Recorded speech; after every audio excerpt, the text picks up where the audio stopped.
A və B hasili 40, B və C hasili 30 olarsa və A, B, C hər üçünün tam ədəd olduğunu biliriksə, bizdən tutaq ki, burada A plus B plus C-nin ən böyük və yaxud da ən kiçik qiymətini soruşarsa, bunu necə eləyə bilərik? Məsələn, biz birinci ifadə ilə ikinci ifadəni, yəni ifadənin sağ və sol tərəflərini toplasaq, belə bir ifadə alırıq. A vurulsun B, üstə gəlinsin B vurulsun C, bərabərdir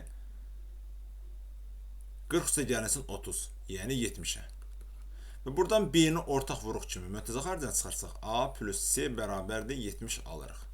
Və buradan biz bilirik ki, 70-in tam ədədlərlə vuruqları A plus C-ni 70 götürsək, B-ni də 1 götürsək, hasilinin 70 olduğunu görürük. Deməli, bunların cəmi ən böyük qiymət desə 71-ə bərabərdir.